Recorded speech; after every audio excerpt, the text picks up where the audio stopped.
ရွှေနန်းမဟေတီတို့၏သားတော်ဖွားကနှင့်နတ်နေသောနန်းတွင်အဆောင်အယောင်များရှေးပဝေသနီကုန်းပေါင်နန်းယူအင်းဝရွှေပြည်စသည့်ခေတ်ဆက်ဆက်တွင်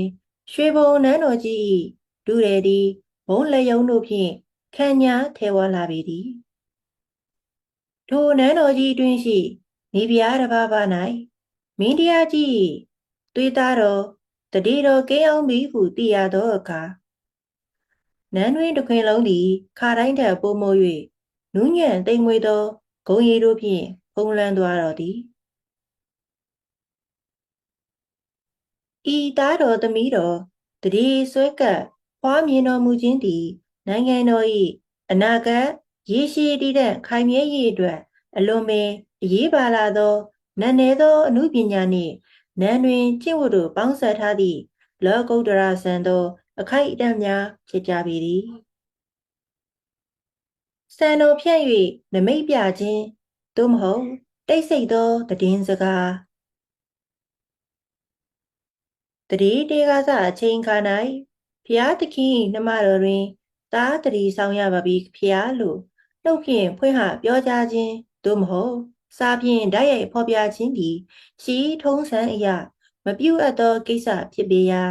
မိဖုရားတို့သည်မိမိတို့၏ကိုယ်ခန္ဓာနှင့်အမှုအရာကိုအသုံးပြု၍တိမ်မွေ့စွာသတင်းစကားပါလေရှိကြသည်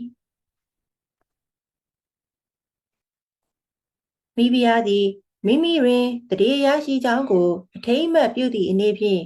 တယောကင်မုန်းတို့ဖြင့်စီရင်ထားသောနသာရည်စင်ဖြင့်ဥကောင်းတော်ကိုသွန်လောင်းတန်ဆင်ရသည်ထိုအခမ်းအနားကိုဥစွာပြုလုပ်ရပေသည်ထို့သို့တန်ဆင်ပြီးတဲ့နောက်မှာမဲနက်မှောင်မဲသောစံတော်ရှိကြီးကိုစတုံးမဖွဲတော့ဘဲပခုံးတော်နှစ်ဖက်မှကြောပြင်တစ်ခုလုံးဟုံးလွှမ်းသွားအောင်လေတူထဲ၌ဖယိုဖျဲဖြန့်ချထားခြင်းကိုစံတော်လွတ်ခြင်းလို့ခေါ်ကြသည်ထို့သို့စံတော်ကိုကြောပြင်ထက်တွင်ခင်းခြင်းလျက်မင်းတရားကြီးမြင်တွေ့နိုင်သောလမ်းကြောင်းသို့ရင်ဆိုင်ဖြတ်တန်းပြီးဖူးမြော်ခြင်းသည်အကျွန်ုပ်၏ရင်သွေးတော်ကိန်းဝတ်နေပါပြီဟုသောတိတ်ဆိတ်သည့်တဝန်လာပင်ဖြစ်ပေတော်သည်ဤမြင်ကွင်းသည်နန်းဆောင်တွင်၌မြူနှင်းများတိတ်ဆိတ်စွာကျဆင်းလာတဲ့ကဲ့သို့အေးမြတည်ငြိမ်သောမင်္ဂလာသတင်းကိုတည်ဆောင်လာခြင်းဖြစ်ပြီးနန်းတွင်တိုက်တော်များကြားတွင်လေအေးလေးတိုက်ခတ်သွားတဲ့ကဲ့သို့တဦးမှတဦးသို့တိုးတိုးရှို့ရှို့ဖြင့်ပြန့်နှံ့သွားရလေသည်တရေရရှိကြောင်းတိတာထင်ရှားလာခြင်းတွင်နန်းရင်ဝန်မင်းနှင့်မိဖုရားကြီးတို့က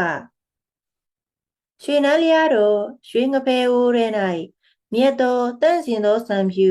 နုရနာနှင့်ပြားရည်ကြံဖြူရည်တို့ကိုထဲကချက်ပြုတ်ပြီးတတိသား၏အသက်အန္တရာယ်ကင်းဝေးစေရန်ချီးမြှောက်သောအာယုစီရင်စွမ်းကိုရှေးဥစွာပူဇော်ကြသည်မိဖုရား၏မေတော်ကြီးများကလည်းကြောက်တံပရံများစီချဲထားသောတနတ်ဖက်၏သွန်းသည့်ခွက်တော်များဖြင့်တရေဆောက်နတ်မင်းတို့အားပူဇော်ကနန်းတွင်ပြောဟိတ်တို့ကမေတ္တာတုတ်ယရနာတုတ်တော်တို့ကိုနိညာမပြတ်ရွတ်ဖတ်ပူဇော်ကြရသည်ကိုလလွယ်ဆယ်လွဖွားရန်အချိန်နီးကပ်လာသောအခါတနည်းအားဖြင့်ဖွားမြင်ရန်တလခန့်အလိုတွင်မိဖုရားသည်မိမိစံမြန်းရာအထက်နန်းတော်မှအောက်အိမ်တော်သို့ခိတ္တရွှေပြောင်းစံမြန်းရသည်ထိုအောက်အိမ်တော်သည်နန်းတော်ကြီးအနောက်ဘက်တန်းအနီးအနားတွင်ရှိပြီးရှေ့မျက်နှာစာ၌တောင်ဥယျာဉ်နှင့်မြောက်ဥယျာဉ်ကိုဆက်သွယ်ထားသောရေမြောင်းတော်ကြီးတစ်ခုစီးဆင်းလျက်ရှိရာအေးချမ်းတိတ်ဆိတ်သောနေရာတစ်ခုဖြစ်ပေသည်ဤဒီမှာဂုံတိတ်ခါညှိုးနှွမ်းခြင်းကြောင့်မဟုတ်ဘဲတတိသား၏ဘေးအန္တရာယ်ကိုကာကွယ်ရန်နှင့်စိတ်အေးချမ်းသာယာစွာဖွားမြင်နိုင်ရန်စီမံထားခြင်းဖြစ်သည်တို့ရာတွင်အမြင့်မြတ်ဆုံးသောနန်းမတော်မိဖုရားကြီးလေးပါးသည်အဆောင်အယောင်တို့နှင့်အညီမိမိတို့၏မူလစံမြန်းရာနန်းဆောင်ပေါ်၌ပင်မွေးဖွားတန့်စင်ခွင့်ရရှိကြသည် ခြားသောမိဖုရားငယ်ပေါင်းတို့မှမူအောက်အိမ်တော်သို့ဆင်းသက်ပြီးဖွားမြင်ရလေသည်ထိုအောက်အိမ်တော်အတွင်း၌စီးနှင်းကဲ့သို့ဖြူစင်သောပိတ်ဖြူများကိုကာယံထားပြီးအနှိတ်တော်များတငယ်တော်များမိန်းမစိုးများအကတော်စရီးများနှင့်နန်းတွင်အမှုထမ်းပေါင်းတို့ကအရေးတကြီးကြီးဖြင့်ပြုစုစောင့်ကြည့်ရသည်အိယာတော်ကလည်းကျွန်းသားနှစ်သားဂရင်ထက်တွင်ရွှေချီတို့ခေါင်းအုံးများခင်းကျင်းထားပြီးနှစ်ဖူးတော်မှချွေးဆက်များကိုသုတ်ရန်ရွှေချက်ငယ်များကလည်းအဆင်သင့်ရှိနေရသည်ဖားမြင်သောနေ့တွင်ကိုးမျိုးနယ်ရေတော်ကိုဘိုး900ဖြင့်သုံးလောင်းကရွှေငရုတ်သည်ရွှေစာတစ်စေစသည်တို့ကိုတရီအိုးတော်၌ထဲသွင်းပူဇော်သည်တားဖွားကန်းအရှိ၌မီးတော်ခွက်သို့မဟုတ်မီးတော်ကင်းလုံးဟုခေါ်သောရွှေခွက်ကြီးအတွင်းတွင်စပယ်သားလင်းလွန်းသားကဲ့သို့သောမွေးပြန့်သည့်ထင်းအုံးစီမီးတော်ခွက်များကိုနေညမပြတ်ထွန်းညှိထားရသည်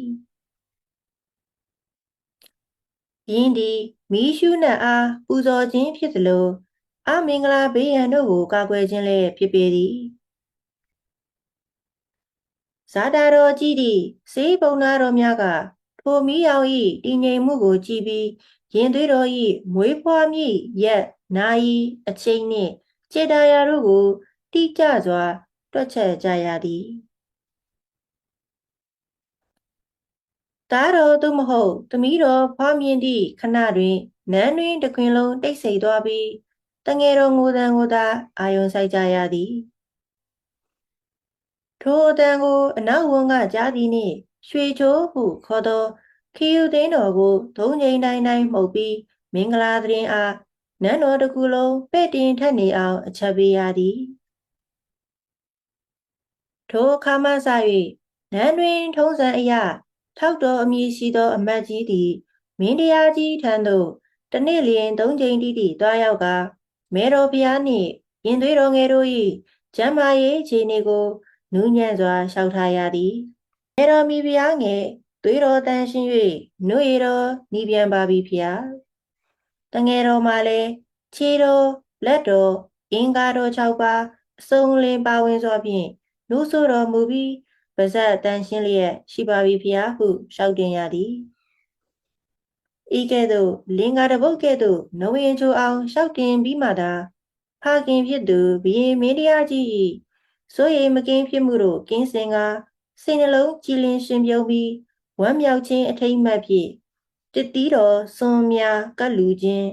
ကုသိုလ်တော်များနှင့်လှူဒန်းမှုများကိုကြည်ကြည်ပြန့်ပြန့်လုပ်တော်မူသည်